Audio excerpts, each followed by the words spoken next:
আজকের ভিডিওতে আমি আপনাদেরকে দেখাবো কিভাবে মোবাইল দিয়ে একদম ফ্রিতে আপনারা HTML প্রজেক্টকে একটি লাইভ ওয়েবসাইট বানাবেন। আবার কোনো প্রকার হোস্টিং কিনতে হবে না এবং কোনো cPanel-ও লাগবে না। এই গাইস, আসসালামু আলাইকুম, সবাইকে স্বাগতম ডেভেলপার ঈশান ইউটিউব চ্যানেলে। অনেকেই জানেন আমি নিয়মিত HTML প্রজেক্ট একদম ফ্রিতে শেয়ার করে থাকি। তো অনেকে কমেন্ট করেন, ভাই প্রজেক্ট তো ডাউনলোড করলাম, এখন এটা ওয়েবসাইট বানাবো কিভাবে? আজকের ভিডিওতে আমি স্টেপ বাই স্টেপ দেখাবো কিভাবে আমার চ্যানেলে যে কোনো HTML প্রজেক্ট নিয়ে সম্পূর্ণ ফ্রি হোস্টিং ব্যবহার করে একটি লাইভ ওয়েবসাইট তৈরি করবেন। আর এই ভিডিওতে আমরা ব্লগার ব্যবহার করে পুরো ওয়েবসাইটটি লাইভ করব, তাই ব্লগার অ্যাকাউন্ট থাকলে ভালো, আর যদি না থাকে তাহলে কোনো সমস্যা নেই, কারণ আমি শুরু থেকে সবকিছু দেখিয়ে দেব। বলে দেরি না করে চলুন সরাসরি ভিডিওটা শুরু করা যাক। এখন আমরা HTML প্রজেক্টটাকে সম্পূর্ণ ফ্রিতে লাইভ ওয়েবসাইট বানাবো। আপনারা আমার চ্যানেলে আগে যেসব HTML প্রজেক্ট ফ্রিতে পেয়েছেন সেখান থেকে যে কোনো একটি প্রজেক্ট ডাউনলোড করে নিন। আর আজ আমি দেখাবো কিভাবে সেই প্রজেক্টটাকে আপনারা ব্লগার ব্যবহার করে লাইভ ওয়েবসাইট বানানো যায়। তো যদি এখনো প্রজেক্ট ডাউনলোড না করে থাকেন তাহলে আমার চ্যানেলে গিয়ে পছন্দের HTML প্রজেক্টটি ডাউনলোড করে তারপরে ভিডিওটি ফলো করুন। তো সর্বপ্রথম আপনারা গুগল অথবা ক্রোমে এসে সার্চ করবেন blogger.com লিখে। তো ব্লগার লিখলেও হবে। তো আপনারা এই জায়গায় যে ফার্স্ট অফ অল যে ওয়েবসাইটটা পাবেন সেই ওয়েবসাইটটা আপনারা ওপেন করে নেবেন। ওপেন করে নেওয়ার পর ডেস্কটপ মোডটা অন করতে পারেন, এটা ভালো হয়। তো তারপর আপনারা যেটা করবেন, এই জায়গায় ক্রিয়েট ইউর ব্লগ লেখা আছে, এই জায়গার মধ্যে একটা ক্লিক করে দিবেন। ক্লিক করার পর আপনার ফোনের সকল মেইল এই জায়গার ভিতরে শো হবে। তো আপনারা যে কোনো একটা ইমেল দিয়ে এই জায়গায় রেজিস্ট্রেশন করে নেবেন। করে নেওয়ার পর আপনার সামনে এরকম একটি ইন্টারফেস চলে আসবে। তো আপনারা যেই নাম দিতে চান আপনার ওয়েবসাইটের জন্য সেই নামটা এই জায়গার ভিতরে দিয়ে দিবেন। যেমন আমি দিচ্ছি ঈশান টপ আপ। দেওয়ার পরে আমরা নেক্সটের মধ্যে ক্লিক করব। অ্যান্ড এই জায়গায় ব্লগার থেকে আমাদেরকে একটা ডোমেইন দিয়ে দিবে। আমরা অ্যাড্রেসের জায়গায় আমাদের যে নামটা আছে সেই নামটা এই জায়গায় আবারও বসায় দিব। তারপরে আমরা এই জায়গায় দেখবো যে এটা অ্যাভেলেবেল আছে কিনা। অ্যাভেলেবেল থাকলে আমাদের এই জায়গায় নেক্সট বাটনটা কাজ করবে। তো আমরা সরাসরি নেক্সটের মধ্যে ক্লিক করব এবং এই জায়গায় আমাদের সেম এই জায়গায় আমাদের ওয়েবসাইটের নামটা আমরা ইউজ করতে পারি। তো ইউজ করার পর আমরা ফিনিশের মধ্যে ক্লিক করে দেব। তো এই জায়গায় ফিনিশের মধ্যে ক্লিক করে দেওয়ার পর এই জায়গায় প্রসেসিং হবে। অ্যান্ড আমাদের দেখতেই পাচ্ছেন এই জায়গায় কিন্তু ড্যাশবোর্ডে সরাসরি নিয়ে আসছে। এবং তারপরে আপনারা যেটা করবেন, তো এখানে বাম পাশের মেনুর মধ্যে আপনারা খেয়াল করলে দেখতে পারবেন এই জায়গায় আছে থিম। তো আপনারা সরাসরি এই থিমের মধ্যে একটা ক্লিক করে দিবেন। ক্লিক করে দেওয়ার পর আপনারা যে কোনো একটা থিম চয়েস করবেন এই জায়গা থেকে, করার পর সেটা অ্যাপ্লাই করে দিবেন। এবং অ্যাপ্লাই করার পর দেখতে পারবেন আপনাদের কিন্তু নিউ যে থিমটা আছে ওটা কিন্তু অ্যাপ্লাই হয়ে যাবে। তো এই জায়গায় দেখেন এই জায়গায় কিন্তু এটা অ্যাপ্লাই হচ্ছে। তো তারপরে আপনারা যেটা করবেন, এই জায়গা থেকে থ্রি লাইনে ক্লিক করবেন। করার পর এই জায়গায় আপনারা এই switch to fast generate classic theme এই জায়গার ভিতরে ক্লিক করে আপনারা মাঝখানেরটা সিলেক্ট করে দিবেন।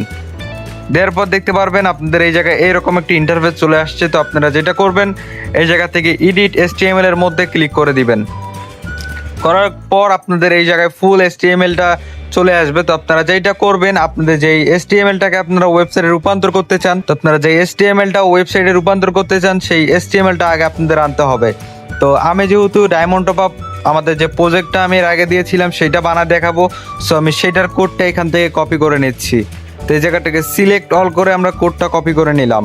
নেওয়ার পর যেটা করবো, আমরা এই জায়গায় চলে আসবো এবং এই জায়গায় আপনারা ডেস্কটপ মোডটা অন করে তারপর আপনাদের কোডটা এডিট করতে হবে বা চেঞ্জ করতে হবে, তাছাড়া কিন্তু চেঞ্জ হবে না। তো এই জায়গায় আসার পর আপনারা এই জায়গার মধ্যে ক্লিক করে ধরে রাখবেন আর সিলেক্ট অলের মধ্যে ক্লিক করে আপনারা কোডটা পেস্ট করে দিবেন। মানে যে প্রজেক্টের যে কোডটা আছে ওইটা আপনারা এই জায়গার ভিতরে পেস্ট করবেন। তো পেস্ট করা হলে আপনারা এই জায়গায় দেখতে পারবেন সেভ বাটন আছে। তো সেভ বাটনের মধ্যে ক্লিক করে দিলেই আপনার এটা সেভ হয়ে যাবে। তো সেভ হওয়ার পর আপনারা যেটা করবেন, এই জায়গা থেকে ব্যাক করবেন। ব্যাক করার পর আপনারা থ্রি লাইনে যাবেন। থ্রি লাইন থেকে আপনারা চলে যাবেন এই জায়গায় ভিউ ব্লগ।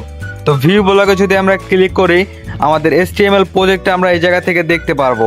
এবং অনেকেই এই জায়গার ভিতরে অনেক কিছু অ্যাড করছে। সো এইগুলা আমাদের যে প্রজেক্টটা আছে ওই জায়গা থেকে অনেক আছে যারা ফায়ারবেসের SDK-টা পরিবর্তন না করেই ইউজ করতেছে, তার জন্য এইগুলো আসতেছে।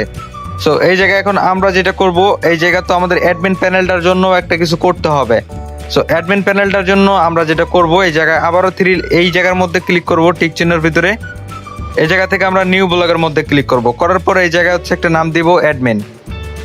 দেওয়ার পর আমরা নেক্সটের মধ্যে ক্লিক করব এবং এই জায়গায় আমরা দিব অ্যাডমিন ঈশান টপ আপ দেওয়ার পর আমরা এই জায়গার মধ্যে দেখবো ডোমেইনটা অ্যাভেলেবেল আছে কিনা। তো আমরা দেখতে পাচ্ছি ডোমেইনটা অ্যাভেলেবেল। তো আমরা সেভের মধ্যে ক্লিক করে দেব।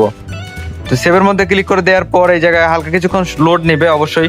তো লোড নেওয়ার পর দেখতে পাচ্ছেন আমাদের কিন্তু আবারও ড্যাশবোর্ডে নিয়ে আসছে এবং সেম প্রসেস আমরা এই জায়গা থেকে 3 লাইনে যাওয়ার পর যাব হচ্ছে এই জায়গায় থিমে যাব এবং থিম থেকে আমরা হচ্ছে যে কোনো একটা থিম চয়েস করে অ্যাপ্লাই করে দেব এবং অ্যাপ্লাই করার পর আমরা যেটা করবো এই 3 লাইন থেকে আমরা সুইচ টু ফাস্ট এই জায়গার মধ্যে ক্লিক করে দেওয়ার পর মাঝখানেরটা আমরা ক্লিক করে দেওয়ার পর আমাদের এই জায়গা থেকে আমরা যাব এডিট HTML। তো এই জায়গা থেকে আবার আমাদের যে অ্যাডমিন প্যানেলের HTML-টা আছে ওইটা হচ্ছে আমাদের এই জায়গায় আনতে হবে। সো হচ্ছে আমরা admin.html ওপেন করি, ওপেন করার পর এই জায়গা থেকে আমাদের admin.html এর যে কোডগুলো আছে আমরা এই জায়গা থেকে কপি করলাম এবং এই জায়গা থেকে আমরা সিলেক্ট অল করে এটা জাস্ট পেস্ট করব। পেস্ট করার পর আমরা যেটা করব আবার উপরে চলে যাব, উপর থেকে আমরা সেভ বাটনের মধ্যে একটা ক্লিক করব। সেভ বাটনের মধ্যে ক্লিক করে দেখতে পারবেন আপডেট সাকসেসফুল।